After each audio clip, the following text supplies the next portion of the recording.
बिहार में नया चेहरा लेकिन वही पुराना मॉडल। सम्राट चौधरी के नाम पर क्यों बन रही सहमति, करेंगे इसी पर चर्चा।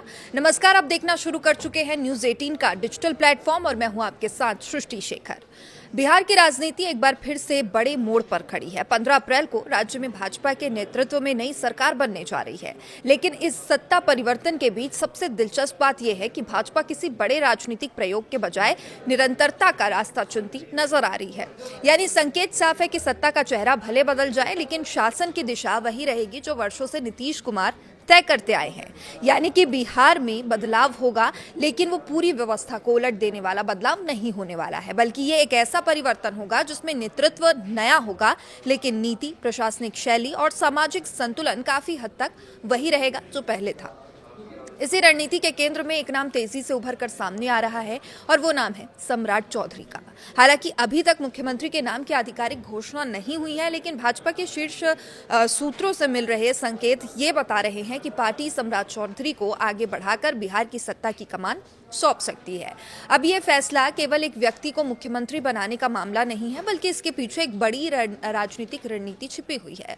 दरअसल भाजपा के सामने इस वक्त सबसे बड़ी चुनौती केवल सरकार बनाना नहीं है। असली चुनौती ये है कि नीतीश कुमार के वर्षों से बनी स्थिर वोट बैंक को अपने साथ कैसे बनाए रखा जाए।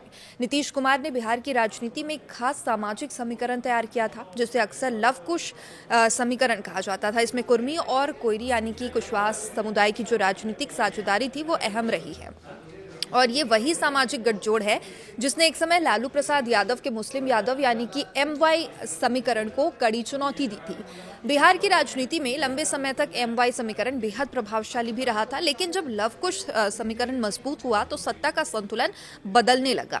भाजपा उसी सामाजिक फॉर्मूले को नए नेतृत्व के साथ आगे बढ़ाना चाहती है, और यही वजह है कि पार्टी किसी ऐसे फैसले से बचना चाहती है जिससे कि ये जो पहले से ही स्थापित सामाजिक संतुलन है वो बिगड़ जाए। अब सम्राट चौधरी इस लिहाज से भाजपा के लिए एक उपयुक्त चेहरा माने जा रहे हैं। वो कोयरी यानी कि कुशवाहा समुदाय से आते हैं और इस समुदाय के बिहार में बड़ी राजनीतिक उपस्थिति रही है, हमेशा से रही है, अभी भी है।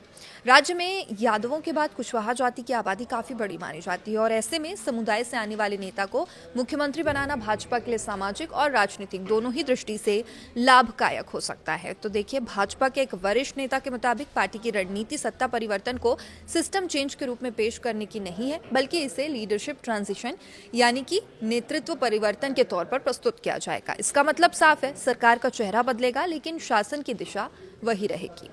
ये रणनीति इसलिए भी अहम मानी जा रही है क्योंकि बिहार की राजनीति में स्थिरता का मुद्दा बेहद महत्वपूर्ण रहा है। नीतीश कुमार ने अपने लंबे राजनीतिक करियर में खुद को एक ऐसे नेता के रूप में स्थापित किया जो प्रशासनिक स्थिरता और विकास की बात करते हैं। सड़क, बिजली, शिक्षा, कानून व्यवस्था जैसे मुद्दों पर उनकी सरकार ने कई पहल की, जिनका असर उनके वोट बैंक पर भी पड़ा है। ऐसे में भाजपा ये संदेश देना चाहती कि भले ही मुख्यमंत्री का चेहरा बदल रहा है, लेकिन शासन की वो शैली वैसे ही जारी रहेगी जिसे बिहार के मतदाता पिछले कई वर्षों से देख रहे हैं और जिस पर मतदाताओं ने वोट किया है। सम्राट चौधरी का राजनीतिक सफर भी इस रणनीति के अनुरूप माना जा रहा है, और पिछले करीब 9 सालों से उन्होंने भाजपा में तेजी से अपनी जगह बनाई है। संगठन में उनकी पकड़ मजबूत मानी जाती है। सरकार में भी उन्होंने अपनी उपयोगिता साबित की है, और समय समय पर बहुत बड़े मंचों में भी सरकार ने उनका जिक्र किया है। शायद उन्हें आगे बढ़ाना ही सरकार का हमेशा से मकसद रहा होगा, और वो बिहार की राजनीति में कई अहम भूमिकाएं निभा भी चुके हैं। नेता प्रतिपक्ष के तौर पर उन्होंने विपक्ष में भूमिका निभाई है। डिप्टी मुख्यमंत्री के तौर पर भी वो सरकार में अभी सक्रिय भूमिका निभा रहे हैं, और इन दोनों की भूमिकाओं में उन्होंने सहयोगी दलों के साथ संतुलन बनाए रखने की कोशिश भी की है। तो देखिए, खास बात यह है कि सम्राट चौधरी का रिश्ता केवल भाजपा नेतृत्व से ही नहीं है, बल्कि नीतीश कुमार से भी काफी संतुलित है। राजनीति में एक समय ऐसा भी था जब उन्हें नीतीश कुमार का आलोचक माना जाता था, लेकिन समय के साथ दोनों के बीच राजनीतिक समीकरण बदलते गए। अब हालात ये है कि सम्राट चौधरी को नीतीश कुमार के भरोसेमंद नेताओं में गिना जाने लगा है।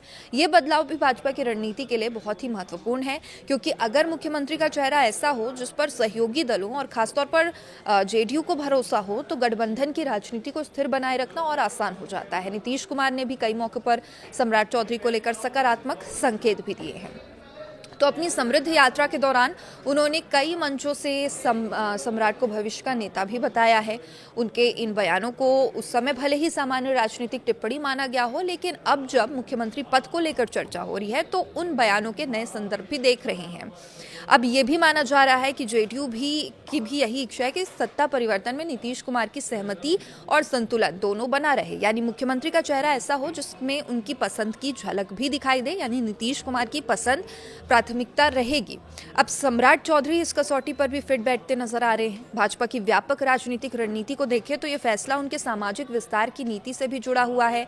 पार्टी पिछले कुछ वर्षों से सर्व समाज की राजनीति की बात कर रही है, यानी वो केवल किसी एक वर्ग या जाति पर निर्भर रहने के बजाय अलग अलग सामाजिक समूहों को साथ लाने की कोशिश में है।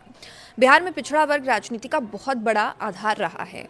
ऐसे में अगर सीएम का चेहरा पिछड़ा वर्ग से आता है तो ये संदेश देने में मदद मिलती कि भाजपा केवल सवर्ण राजनीति की पार्टी नहीं है, बल्कि वो व्यापक सामाजिक प्रतिनिधित्व की बात भी करती है। अब देखिए, सम्राट चौधरी का नाम सामने आने से यही संदेश देने की कोशिश भी की जा रही है और इसके साथ ही भाजपा ये भी चाहती है नीतीश कुमार के समर्थकों को ये महसूस ना हो कि सत्ता परिवर्तन के साथ उनकी राजनीतिक भूमिका पूरी खत्म हो रही है, बल्कि ये दिखाया जाए कि जो राजनीतिक मॉडल उन्होंने बनाया था वही मॉडल आगे भी जारी रहेगा। अब देखिए, राजनीतिक विश्लेषकों का मानना है कि रणनीति आगामी चुनाव को ध्यान में रखकर भी बनाई जा रही है। अगर भाजपा बिहार में स्थिर और संतुलित नेतृत्व पेश करने में सफल रही तो उसे राजनीतिक लाभ मिल सकता है, क्योंकि बिहार की राजनीति में अक्सर सामाजिक समीकरण के ही चुनावी परिणाम तय करते हैं। ऐसे में लव कुश समीकरण को बनाए रखना भाजपा के लिए रणनीतिक तौर पर बेहद महत्वपूर्ण माना जा रहा है। हालांकि अब अंतिम फैसला आना बाकी है, लेकिन जिस तरह से संकेत मिल रहे हैं उससे तो यही लगता है कि भाजपा बिहार में कोई बड़ा जोखिम लेने के मूड में नहीं है। पार्टी ऐसा नेतृत्व चाहती है जो राजनीतिक और सामाजिक दोनों ही स्तरों पर संतुलन बनाए रखे और फिलहाल सम्राट चौधरी उस भूमिका के लिए मजबूत दावेदार के रूप में सामने आए हैं। तो देखिए, अगर ऐसा होता है तो बिहार में सत्ता परिवर्तन का ये अध्याय एक दिलचस्प संदेश भी देगा, और संदेश ये कि राजनीति में कभी कभी सबसे बड़ा बदलाव वही होता है जिसमें बहुत ज़्यादा बदलाव दिखाई नहीं देता, यानी चेहरा नया होता है लेकिन कहानी वही पुराने आगे बढ़ते रहती है। और शायद बिहार की राजनीति भी इस समय उसी दौर से गुजर रही है जहां सत्ता बदल रही है लेकिन सत्ता की शैली नहीं बदल रही है।